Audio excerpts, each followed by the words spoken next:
आदरणीय राष्ट्रपति जी, आदरणीय उपराष्ट्रपति जी, आदरणीय स्पीकर महोदय, मंच पर विराजमान सभी वरिष्ठ महानुभाव और सदन में उपस्थित संविधान के प्रति समर्पित सभी भाइयों और बहनों, आज का दिवस बाबा साहब आम्बेडकर, डॉक्टर राजेंद्र प्रसाद जैसे दूरंदेशी महानुभावों को नमन करने का है। आज का दिवस इस सदन को प्रणाम करने का है, क्योंकि इसी पवित्र जगह पर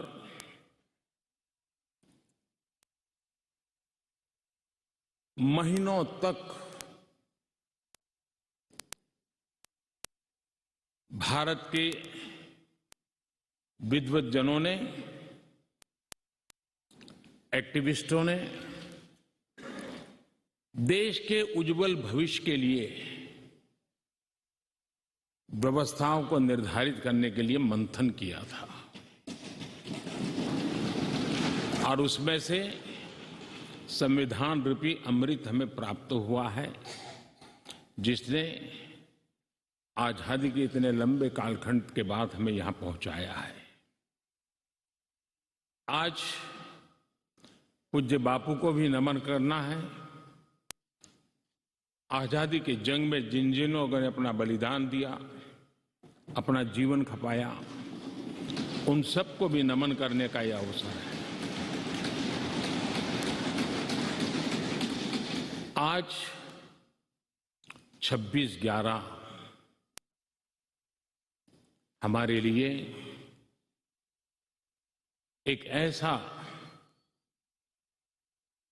दुखद दिवस, जब देश के दुश्मनों ने देश के भीतर आकर के मुंबई में वह ऐसी आतंकवादी घटना को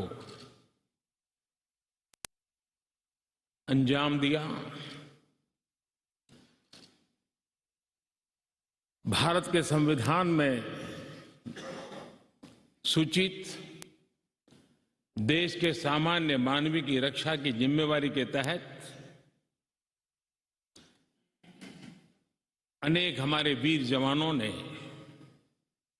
उन आतंकवादियों से लोहा लेते लेते अपने आप को समर्पित कर दिया, सर्वोच्च बलिदान दिया।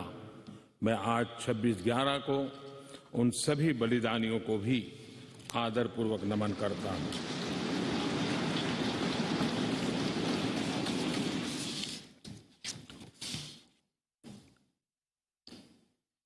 आदरणीय महानुभाव,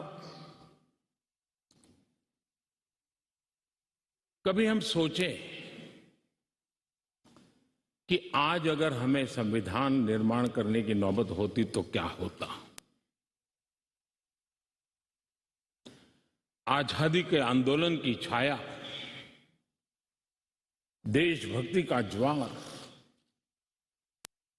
भारत विभाजन की विभीषिका, इन सब के बावजूद भी देश हित सुप्रीम हरेक के हृदय में यही एक मंत्र था।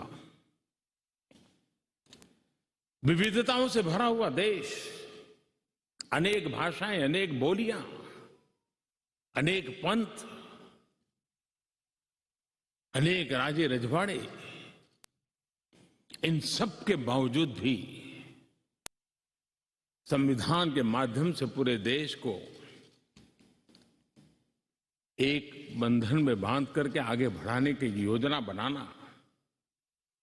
आज के संदर्भ में देखें तो पता नहीं संविधान का एक पेज भी हम पूरा कर पाते क्योंकि नेशन फर्स्ट कालक्रम से राजनीति ने उस पर इतना प्रभाव पैदा कर दिया है कि देश हित भी कभी कभी पीछे छूट जाता है। ये उन महानुभावों को प्रणाम इसलिए करना चाहूंगा क्योंकि उनके भी अपने विचार होंगे, उनके विचारों की भी धारा होगी, उस धारा में धार भी होगी, लेकिन फिर भी राष्ट्रहित सुप्रीम होने के नाते सबने मिल बैठ करके एक संविधान दिया।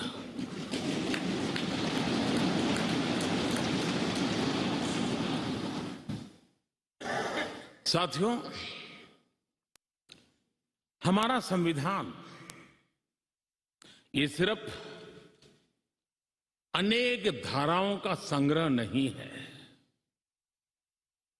हमारा संविधान सहस्त्रों वर्ष की भारत की महान परंपरा, अखंड धारा, उस धारा की आधुनिक अभिव्यक्ति है।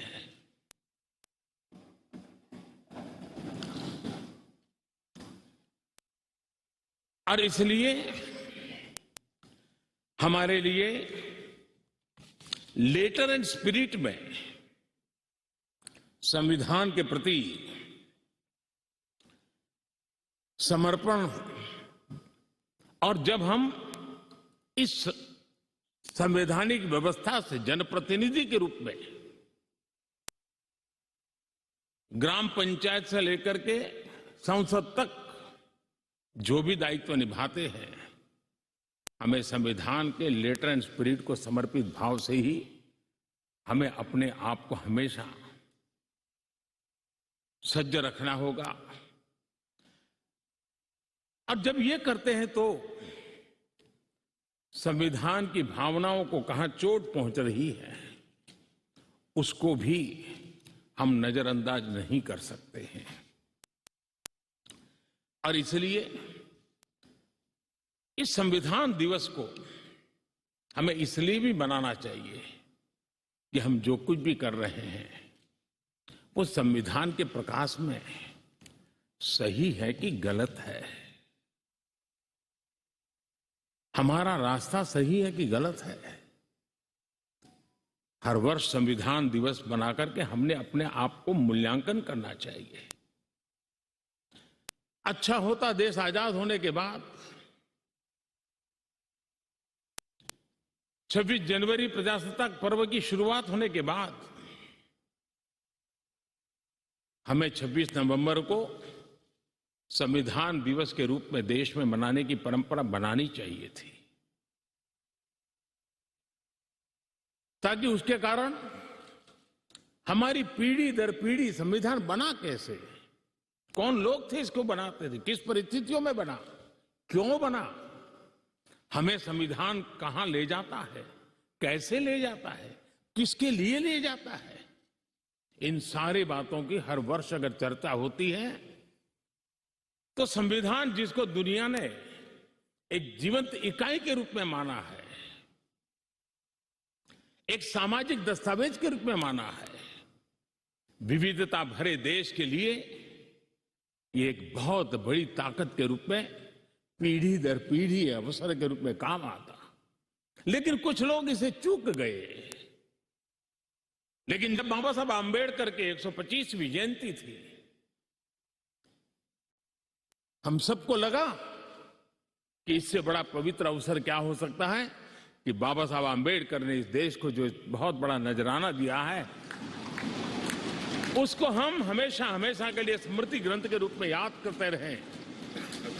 और इसी में से, और मुझे याद है जब सदन में इस विषय पर मैं बोल रहा था 2015 में बाबा साहब आंबेडकर की 150वीं जयंती के निमित्त इस काम की घोषणा करते समय, तब भी विरोध आज नहीं हो रहा है, उस दिन भी हुआ था कि 26 नवंबर कहां से ले आए, क्यों कर रहे हो, क्या जरूरत थी।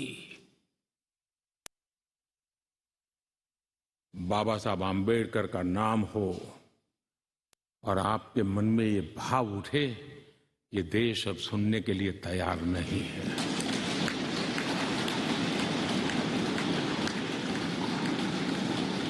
और आज अब भी बड़ा दिल रख करके खुले मन से बाबा साहब आम्बेडकर जैसे मनीषियों ने देश को जो दिया है, इसका पुण्य स्मरण करने की तैयारी ना होना, ये भी एक चिंता का विषय है। साथियों, भारत एक संवैधानिक लोकतांत्रिक परंपरा है। राजनीतिक दलों का अपना एक अहम महत्व है और राजनीतिक दल भी हमारी संविधान की भावनाओं को जन जन तक पहुंचाने का एक प्रमुख माध्यम है। लेकिन संविधान की भावना को भी चोट पहुंची है। संविधान के एक एक धारा को भी चोट पहुंची है जब राजनीतिक दल अपने आप में अपना लोकतांत्रिक कैरेक्टर खो देते हैं। जो दल स्वयं लोकतांत्रिक कैरेक्टर खो चुके हो, वो लोकतंत्र की रक्षा कैसे कर सकते हैं?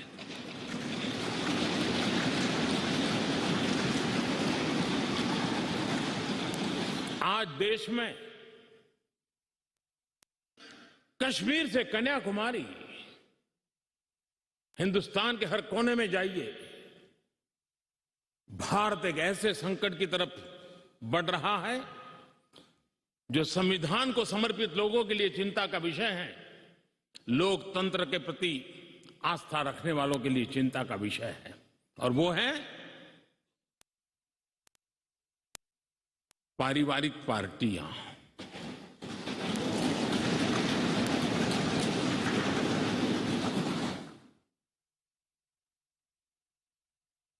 राजनीतिक दल,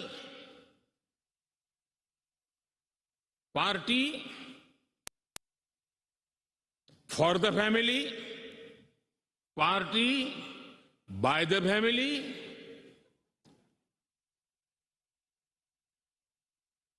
अब आगे कहने की जरूरत मुझे नहीं लगती है।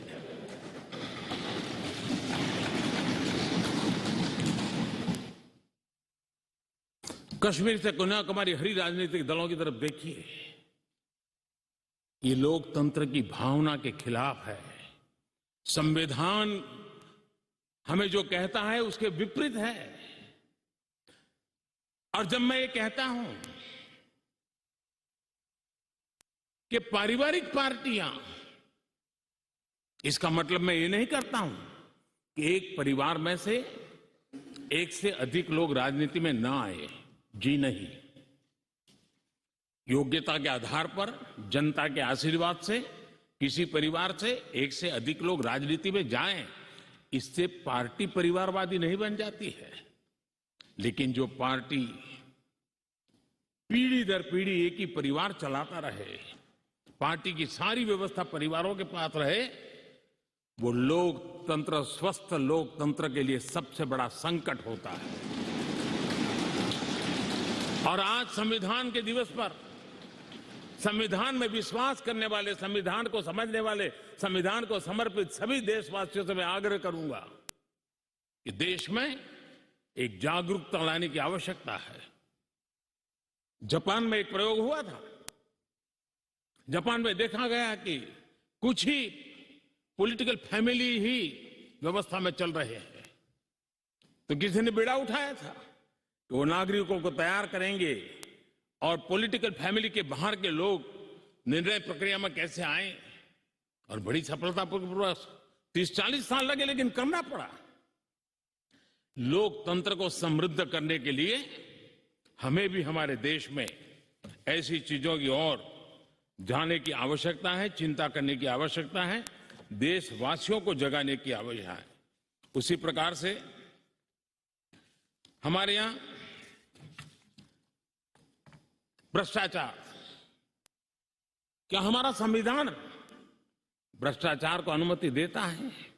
कानून है, नियम है, सब है, लेकिन चिंता तब होती है कि जब न्यायपालिका ने स्वयं ने किसी को अगर भ्रष्टाचार के लिए घोषित कर दिया हो, भ्रष्टाचार के लिए सजा हो चुकी हो, लेकिन राजनीतिक स्वार्थ के कारण उसका भी महिमा मंडन चलता रहे, भ्रष्टाचार को नजरअंदाज करके सिद्ध हुई हकीकतों के बावजूद भी जब राजनीतिक लाभ के लिए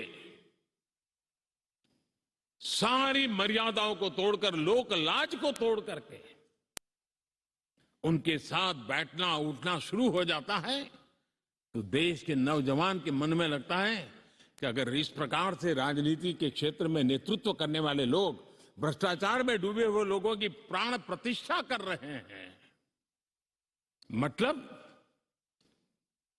उनको भी वो रास्ता मिल जाता है कि भ्रष्टाचार के रास्ते पर चलना बुरा नहीं है। 2-4 साल के बाद लोग स्वीकार कर लेते हैं कि हमें ऐसी समाज व्यवस्था खड़ी करनी है। क्या समाज के अंदर, हां, भ्रष्टाचार के कारण कोई अगर गुना सिद्ध हो चुका है तो उसको सुधरने के लिए मौका दिया जाए, लेकिन सार्वजनिक जीवन में प्रतिष्ठा देने की जो स्पर्धा चल पड़ी है, ये मैं समझता हूं अपने आप में नए लोगों को लूटने के रास्तों पर जाने के लिए मजबूर करती है, और इसलिए हमें इससे चिंतित होने की जरूरत है। यह आजादी के 75 साल है, यह अमृत काल है। हमने अब तक आजादी के 75 साल दरमियान देश जिस स्थिति से गुजरा था, अंग्रेज भारत के नागरिकों के अधिकारों को कुचलने पर लगे हुए थे, और उसके कारण हिंदुस्तान के नागरिकों को उसके अधिकार मिले, इसके लिए लड़ना बहुत स्वाभाविक था और जरूरी भी था। महात्मा गांधी समेत हर कोई भारत के नागरिकों को उनके अधिकार मिले, इसलिए वो लड़ते रहे, ये बहुत स्वाभाविक है। लेकिन ये भी सही है कि महात्मा गांधी ने आजादी के आंदोलन में भी अधिकारों के लिए लड़ते लड़ते भी देश को कर्तव्य के लिए तैयार करने के लिए लगातार कोशिश की थी। उन्होंने भारत के नागरिकों में उस बीज को बोने की लगातार कोशिश की थी कि सफाई करो,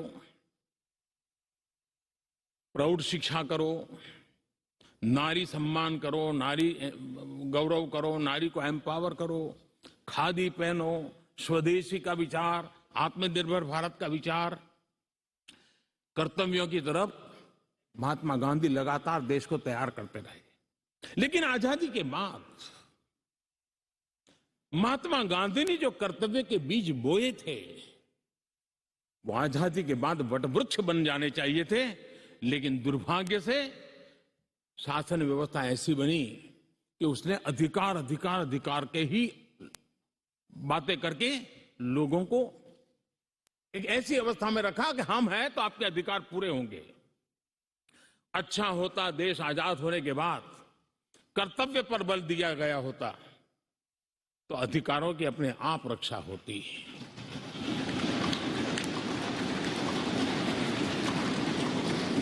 कर्तव्य से दायित्व का बोध होता है, कर्तव्य से समाज के प्रति एक जिम्मेवारी का बोध होता है। अधिकार से कभी कभी एक याचक वृत्ति पैदा होती है कि मुझे मेरा अधिकार मिलना चाहिए, यानी समाज को कुंठित रखने की कोशिश होती है। कर्तव्य के भाव से सामान्य मानवीय के जीवन में एक भाव होता है कि ये मेरा दायित्व है, मुझे इसको निभाना है, मुझे करना है, और जब मैं कर्तव्य का पालन करता हूं तो अपने आप किसी के अधिकार की रक्षा हो जाती है, किसी के अधिकार का सम्मान हो जाता है, किसी के अधिकार का गौरव हो जाता है, और उसके कारण कर्तव्य भी बनते हैं और अधिकार भी चलते हैं और स्वस्थ समाज की रचना होती है। आजादी के अमृत महोत्सव में हमारे लिए बहुत आवश्यक है कि हम कर्तव्यों के माध्यम से अधिकारों की रक्षा करने के रास्ते पर चल पड़े। कर्तव्य का वो पथ है जिसमें अधिकार की गारंटी है। कर्तव्य का वो पथ है जो अधिकार सम्मान के साथ दूसरे को सुपुर्द करता है, उसके हक को दे देता है। और इसलिए आज जब हम संविधान